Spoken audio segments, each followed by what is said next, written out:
Welcome back, friends, to Two and a Half Asians. Today we have a very special and gorgeous guest, Michelle. Firstly, welcome, Michelle.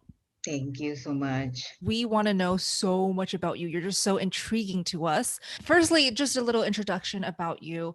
You're in the fashion industry. You're a fashion coach manager, you're a style consultant, a senior style trainer, and a fashion designer and stylist. Let's first start with diet, health, and wellness. How did you find the keto diet? Keto was something that I got into really early stage, probably like 8 years ago. I think the time when everybody was into Dr. Berg, eating 7 cups of salad a day, and I think I got into the whole keto. It's because previously I was already doing a lot of diet and exercising. I was always very interested in the aesthetics portion. So I wasn't really a fat kid. I was just skinny fat, but I think I would just wanted to try out keto for, what they say, mental clarity, skin. So I did keto, but I think after those few years, I learned that you don't really need the fiber and the vegetable. That's the biggest thing that I learned. And when I was doing keto, I did feel a lot better. My skin did improve, but it wasn't consistent. Yeah. So I was all along going for omega-6 fats, all the peanut butter and the coconut oil. So I mean, for the first 2 years, it was great. And then things started getting a little bit rocky. And that kind of triggered me into going full carnivore. Got it. How did you said you realized you didn't need the fiber and the plants. How did you figure that out? Oh, okay. So when I was doing keto, I was really people associate me with a big bowl of salad. No.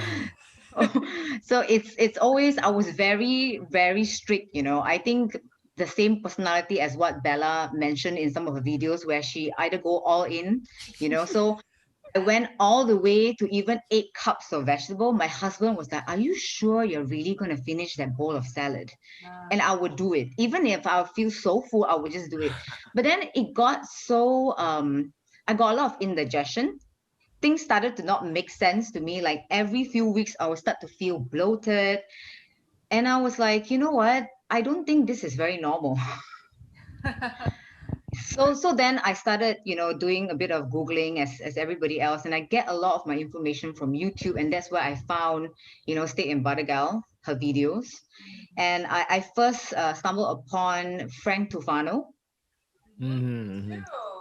He was talking about skin, he was talking about bloating. I was like, you know what? I think I have to give this a try. Yeah. And how long have you been carnivore? 2 years plus. 2 years plus. Nice. Yeah. Wow. And Michelle, how old are you? Turning 34 in November. Wow. Oh, I'm so curious. What's your zodiac sign? Scorpio. Oh, that's why you're all in. Yeah. So intense. The type A personality, it's yeah. Ugh. What's your Chinese zodiac? Rabbit. Rabbit. Okay, great. No, I know Bella and Raymond's the same zodiac, right? That's We are. right. Right. We're both. Yeah, I beautiful watched rats. one of the videos. Yeah, I remember that. Yes. Mhm. Yep. Yeah, and Janice, what was yours again? I'm a horse. Horse. Same like my dad. We get along very well. Oh, good. Yeah. Horse and rabbit. Great. Yeah. Yeah, because Raymond is twice Bella's age. Thank you for Yeah. having that. No. But you know what's the thing about guys, about Asian guys? They always look a lot younger than they are. But you look beautiful. You look so young. Your skin is so youthful and so bouncy looking. Now, Thank you. I want to know more about your wellness and health routine. So now, typically, carnivore diet, what are you eating day to day? Mhm. Mostly minced beef, ground beef. I enjoy that a lot. Yeah. I like picanha, which is your sirloin steak. Mhm. With the fat, Fat cap. trimming on the side. Yes. Yeah, oh, that is amazing. I do go to yakiniku Japanese buffet Yeah. style. Is it like sashimi style? Or... Japanese barbecue. Like Japanese barbecue. Japanese barbecue. Yes. Yeah, going all out on that like once every week. My husband enjoys that too. He's doing keto. I'm doing carnivore. Oh, good. Okay, so you're doing beef plus liver, right? How often are you having the liver? Every day. Really? Wow. Yeah, that every much. day. How much? So I about an ounce. Mhm. I think Okay, depending, okay. I start to realize that if I try to skip it, sometimes you get a little bit like lazy because you've been doing it so consistently, you want a break. Yeah. So Yes. when I start doing that, I start to realize that my skin is no longer that radiant. Wow. Oh, wow. Yeah, That says a lot. it's a bit strange. And I think for the ladies, when you are at the time of the month, when you're about to get that, for me, I'm very prone to getting all those hormonal breakout. But if I get more liver before that, I can really avoid those cystic acne for sure. Yeah. Ooh, that's a good tip. Oh, thank Yeah. you. This is great. Golden. And I actually also noticed that too. Breakouts are a lot less when I incorporate raw liver. I don't know if you've experimented with cooking the liver, but I have, and I just don't see that boost in skin when I eat it raw versus cooked. And I did some Agreed. research. You know how liver is super high in vitamin A. Yeah. Have you heard of the medicine called Accutane? Yes, I Mhm. actually took it, and I that took thing it. ruined my gut actually. Dermatologists prescribe Accutane because it's so high in vitamin A. And vitamin Yes. A is known to heal skin and hormonal acne. Yeah. So by eating liver, you're just doing the natural way of healing the skin. Yeah, I really wish that I knew this way before when I started having all these acne breakouts. Before I really went into keto, I started having a lot of breakouts. And I went on 3 or 4 years round of Accutane, which is not a joke. You always get dehydrated because Accutane, in a way, it kind of sucks out all the Yes. oil. And I mean, I had perfect skin, but I felt like crap. Oh. So then ever since then I stopped Accutane. My eczema started flaring up, but that is because of carnivore. That's when I healed my gut from the damage of Accutane. Wow. Wow. On Yeah. keto, were you on Accutane or was that all before keto? I was on Accutane when I was in keto. And you have no need for it whatsoever on carnivore, right? Nope. That's Not at awesome. all. So I really wish that I could have just went back and told myself, just eat the damn beef liver. That is your Accutane, Yeah. How did your physique change in going from keto to carnivore and like your workouts? How has that changed for you? Okay, I think I'm going to because I've been very inspired by all of your photos, your before after photos. So I was telling Bella that I'm going to include some of my before after photos. I think it's going to be more convincing. Yes. Yes. The funny thing is that my friends, my circle, they know that I talk about this all the time, but I don't really show these pictures because I wasn't that comfortable yet. But I think this is the right time. Oh, wow. Wow. Oh my Yeah. gosh. So Hang on. So no makeup on anything here, right? At all. no. I don't See, understand. You had craters. The craters went away. Yep. yeah. You That's can see that amazing. my skin tone was a lot like sallow. It was Yeah. very dull. Yes. I had all those like I didn't have like cystic acne, like really big ones, but Okay. it's more Mhm. of those tiny ones that will always be there. No Mm. matter what I do, I spend so much on skincare. It just keeps coming back. Mm. So this is after when I started carnivore about 6 months, 7 months in. Mhm. Wow.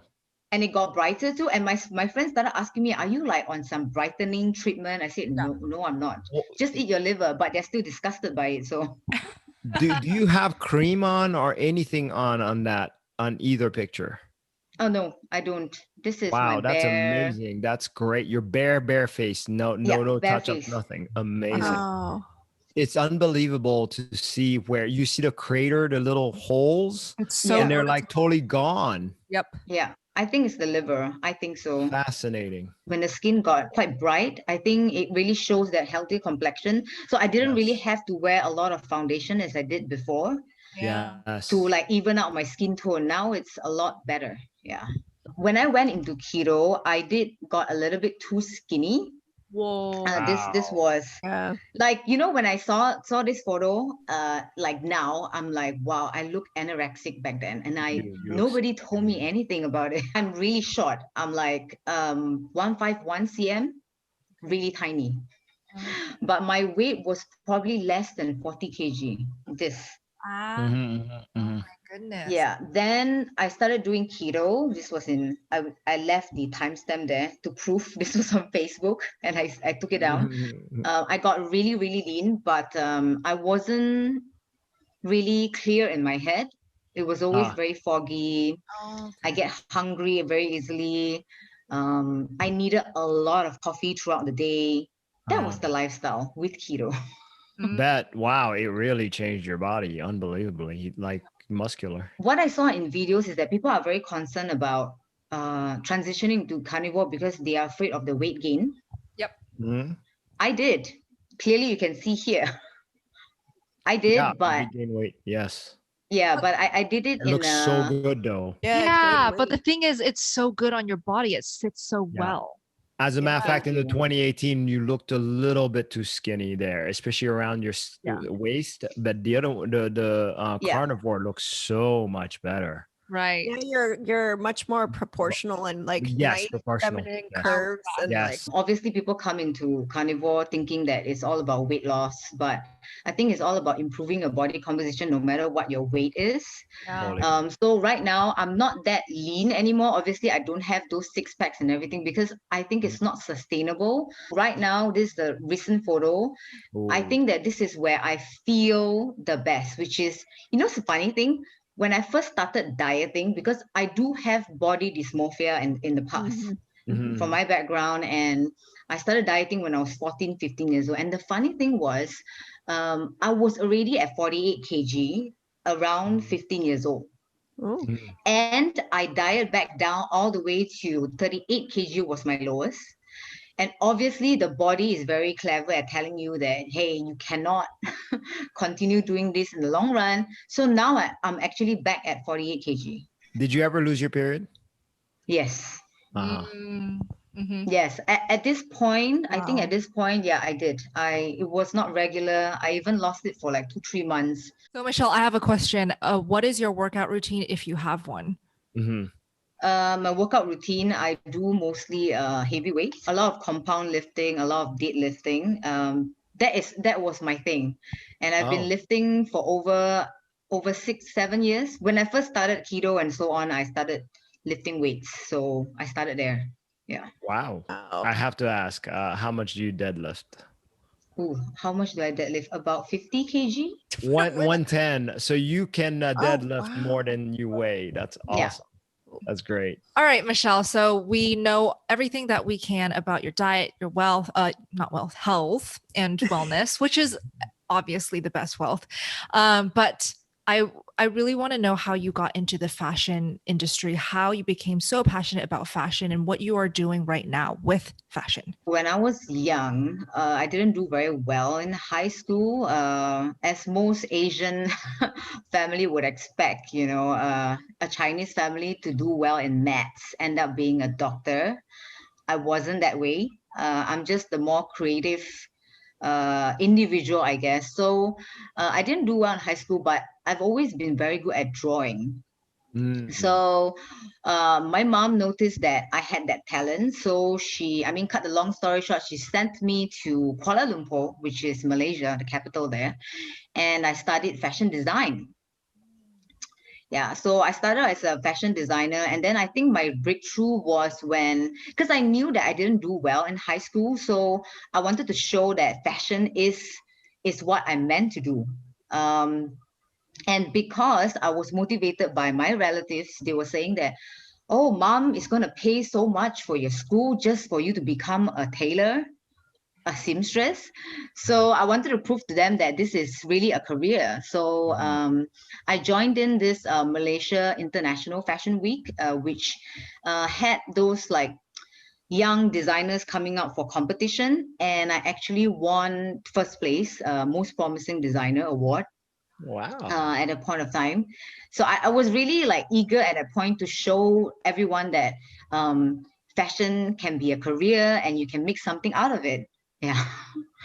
So I think that's how I started in fashion design. And then I did that for a few years. And then I realized that fashion design is one thing, but you need to know what to wear. And it's very related to your mood, your personality. And when I was a designer, when I started learning about design, we didn't learn about the styling effects of it. So I was very blessed. I met my mentor back in KL. He was an image consultant, right? So I started seeing how he boosts the confidence of this working men that, they work very corporate environment, very boring office outfits. And he was able to make them feel good about themselves with what they wear and the colors that they wear. And because the first impression plays a very big part. And the best thing was, my mentor worked with a lot of people that, are very conscious about their body shape. So he uses clothes to camouflage and enhance. So I was like, you know what? I want to be like that. I want to do magic on people with fashion. So I went into styling. Yeah.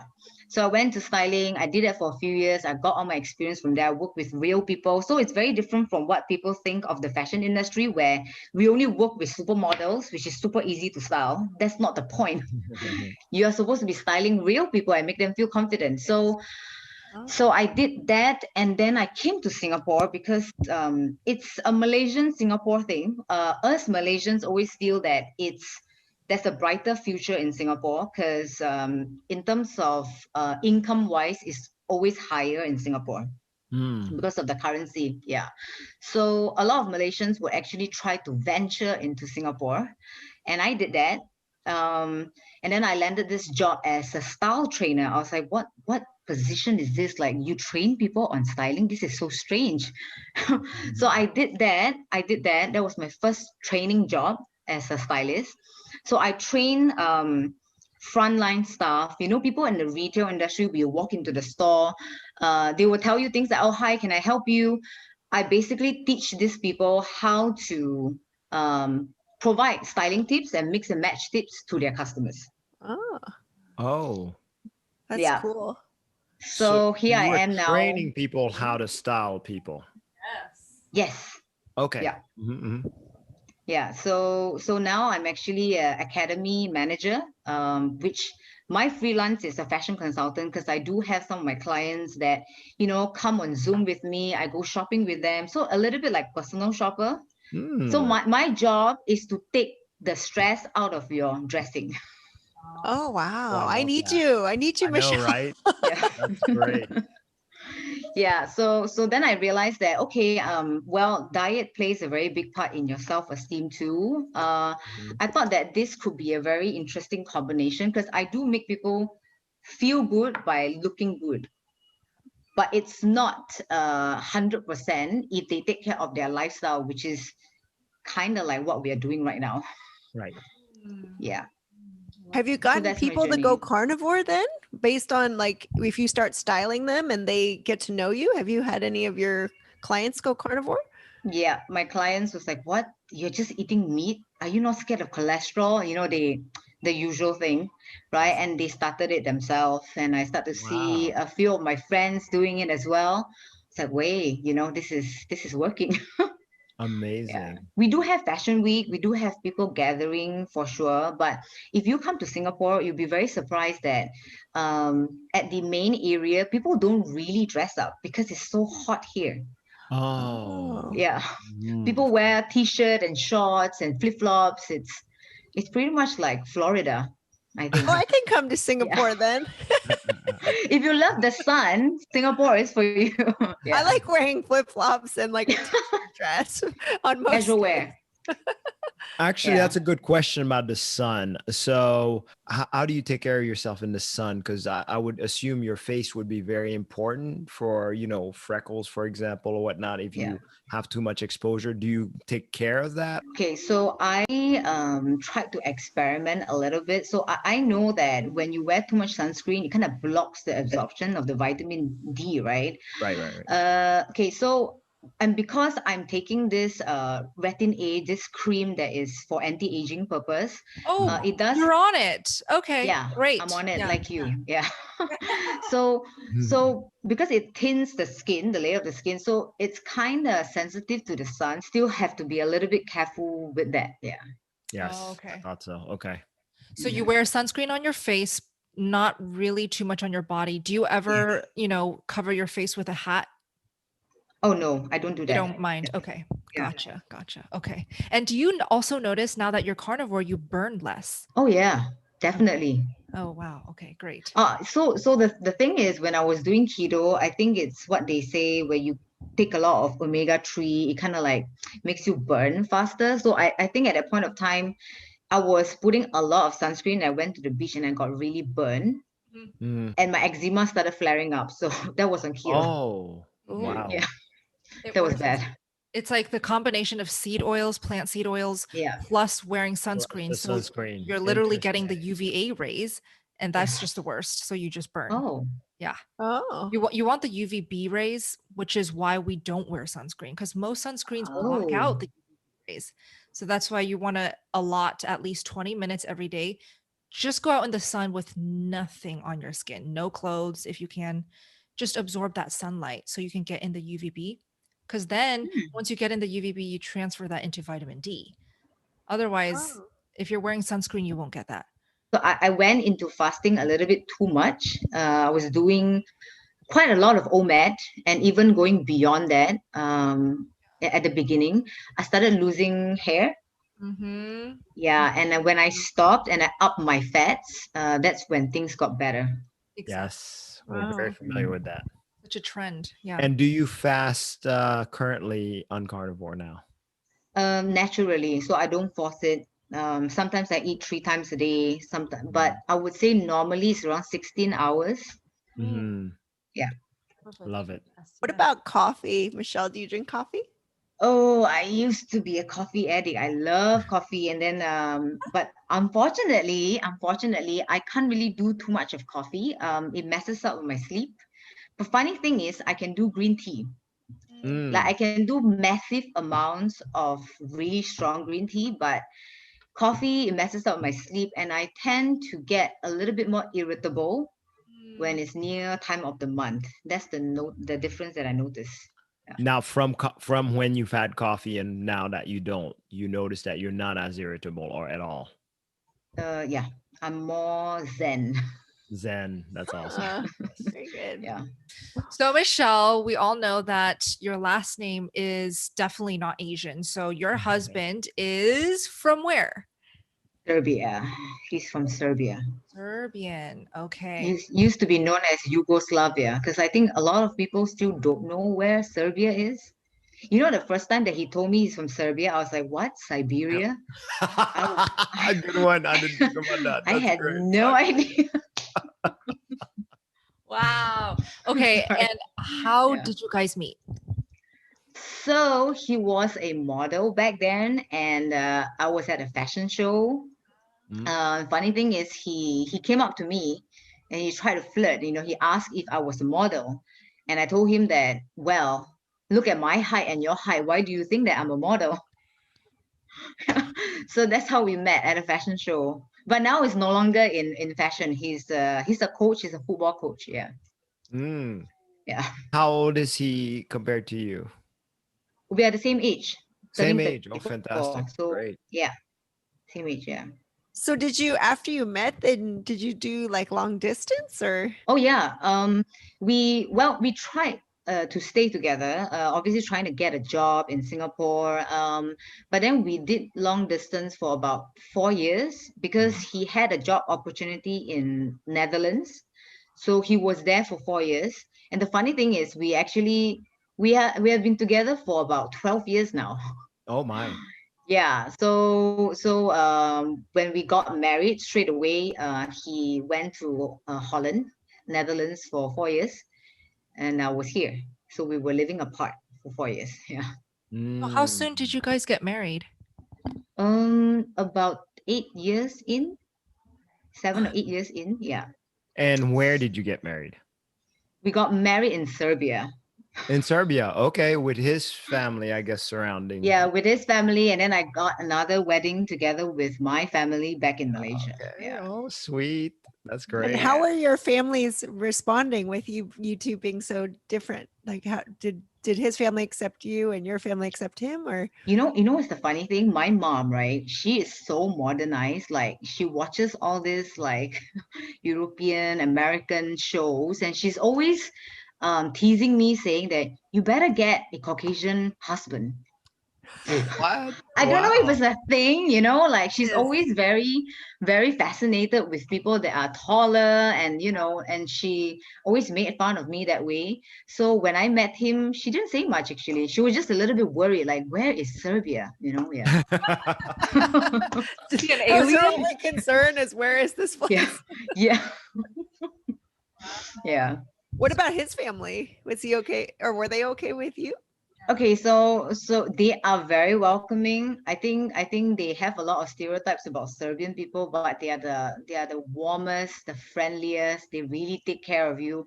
So I have like a culture shock, you know. So in Singapore and Malaysia, you know, we're very Asianized. I don't know if it's very different there, but we are not very social people in terms of Mhm. physical touch. You know, we are Mhm. not used to kissing on the cheeks and hugging, and I don't even do that with my family, you know. So when I traveled over there for the first time meeting his family, I was so shocked because they were all over my face. They were hugging me, they were kissing me. I was so uncomfortable and I was so small. They were all super tall. I'm like, this is so weird.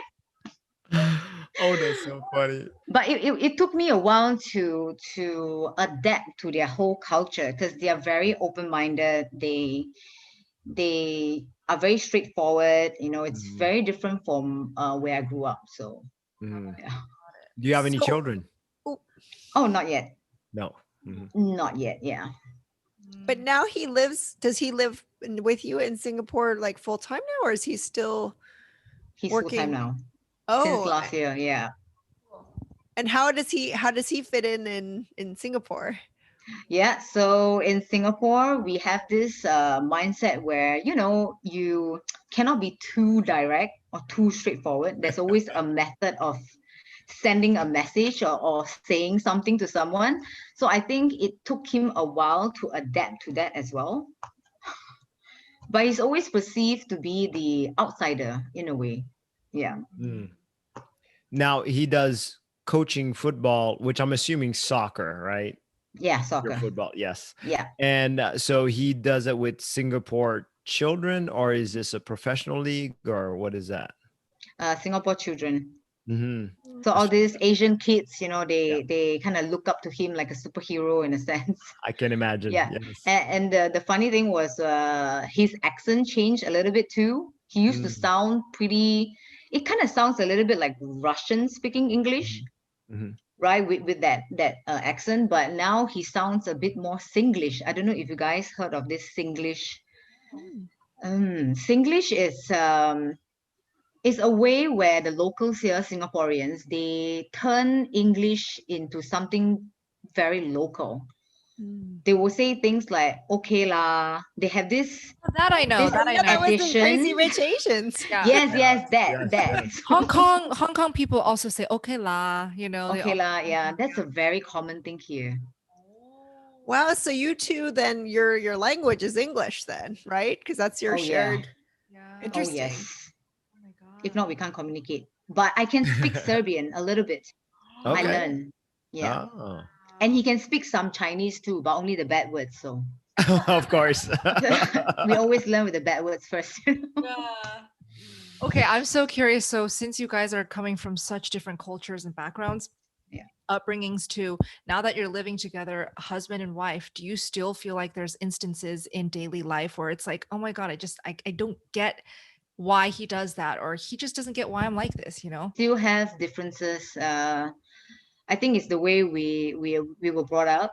We have very different environment. His mentality has always been, you know, if this is what you want to say, just say it. You know, just say it. Mm. Don't care what people think. But for me, it's like, oh, okay, it depends. There's a different way of putting it. So that's the part that we usually have differences. Wow. Yeah, there's Yeah. actually a cultural communication style matrix where it talks about different cultures and where they fit into this quadrant, right? So it's like they talk about Asians, we're not direct, we lead people right? You draw people into drawing a conclusion by being very subtle. Like you're kind of like mapping out Yeah. these breadcrumbs, and then you lead them into making understanding. You never say Yes. directly like, no, I don't want to see you. Yeah. but there's some way, subtle way of like letting people know. And Yeah. then, you know, Western or European cultures, they tend to be very overt, right? They're very direct Yeah. and they're very literal. So Aaron, my partner, he's Caucasian, and he'll tease me because I'll be dealing with a situation at work where he's like, they don't get your like slight tilt of your head and your kind of little tiny little blink that you might do. He's like, they're not going to interpret any of your subtle signals, right? And so I just thought it was really helpful. I can't remember what's on the axes, but it's like different cultures across the world fit into this. Like it's how emotional you are, like emotive, and then how direct you are, right? Because some cultures can be very emotional, but they're still indirect. But then like the cultures that are very emotional and they're direct, we're like the opposite, right? Asians are like, we're non-emotional, we're non-direct, we're, you know, so everything's very subtle. And, you know, like I had lived in Italy for a couple of years and I was the same way. They're all hugging and kissing and like super loud and like super emotional. And I'm just like, you know, because they're, like you said, they want to come up and hug you and like kiss you. And you're like, my family doesn't even hug me or kiss me. Like, back up, you know? Right. So I mean, it must be so exaggerated for you because I mean, I'm in America, we kind of like, it's easier because you learn young to be like, we've talked about it, the three of us, you learn to be more like Americans who are more direct and outward from, you know, you have to adapt along the way, but you've been mostly right in Malaysia and Singapore. So then to have somebody who's like extremely like outward and like direct must be quite challenging, you know? Well, it helped me for sure to find my emotions. And at the end, I started translating that at my workplace to some of my friends. Of course, in the beginning, they're like, what is up with you? You know, my parents are in Malaysia and I'm in Singapore. So I visit them once every few months. So when I visited them, I started hugging them. And my mom is like, why are you doing this? You know, she's just, and she's like, you know, you're not Luca, right? It's like my husband. She's just reminding me, this is not our thing. Wow. Well, then what about the affection showing with your husband? Do you ever feel like he wants more, but you're not comfortable with giving more?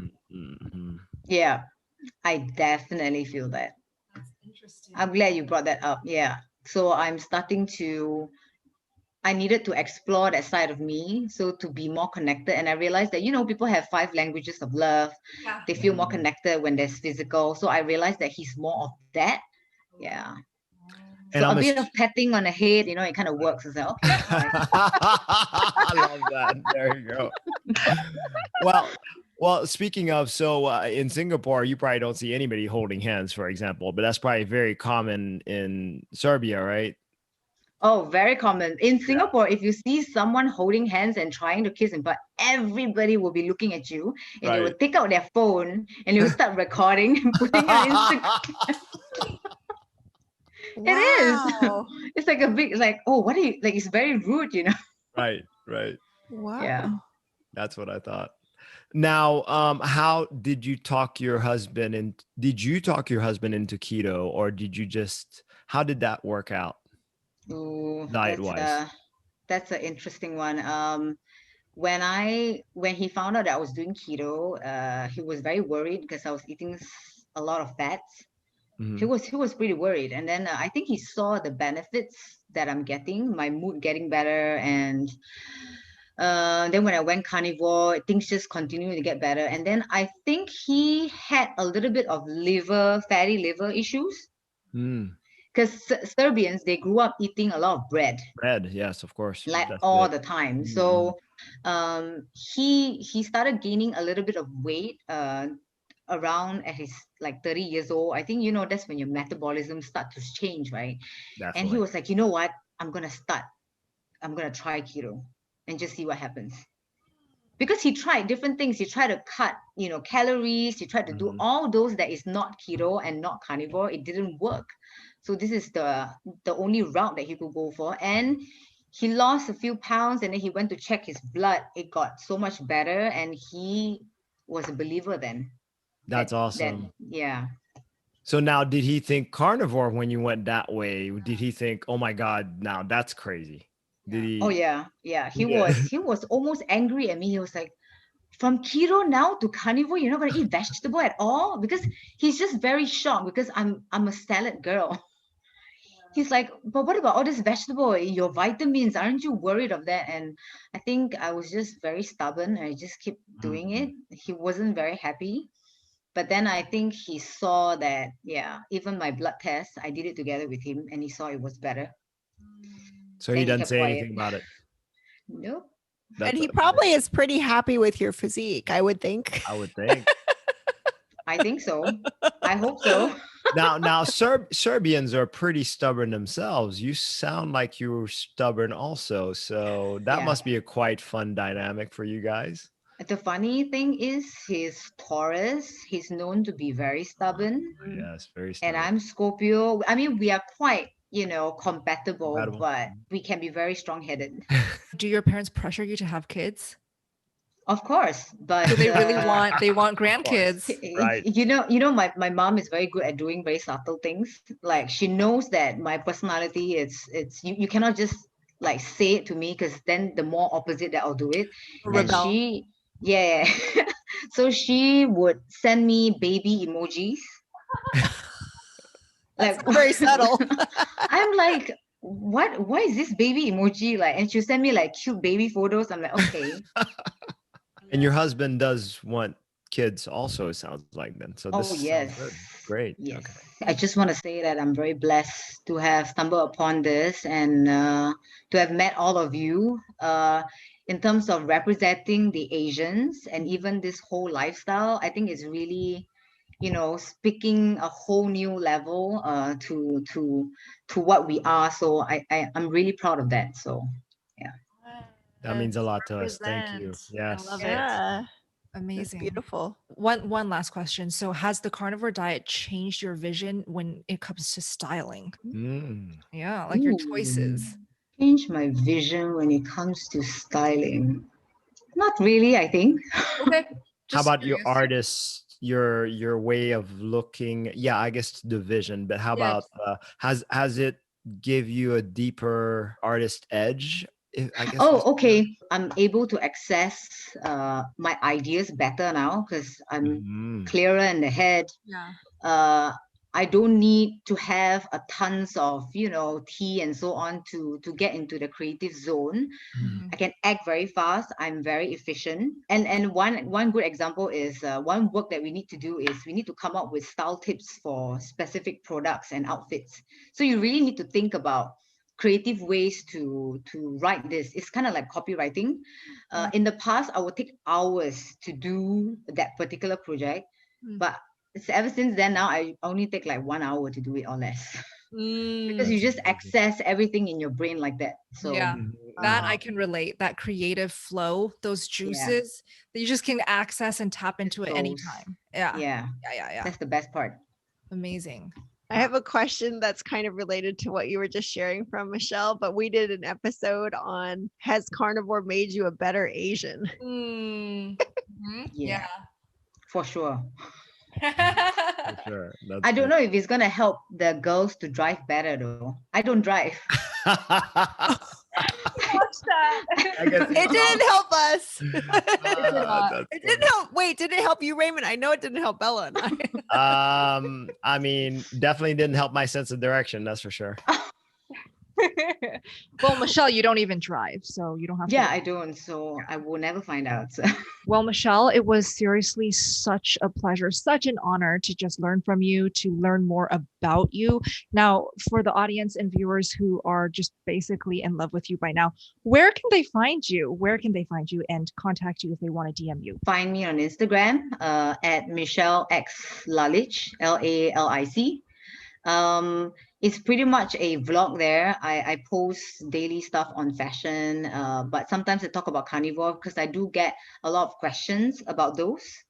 So I do have some IGTV videos there. All right, friends, this is the end of our episode. We really, really hope that you enjoyed it and that you just learned so much from Michelle and everything that she had to offer with her story. So with that being said, we will see you in our very next video. Stay tuned. 2.5 2.5 Asians. Bye.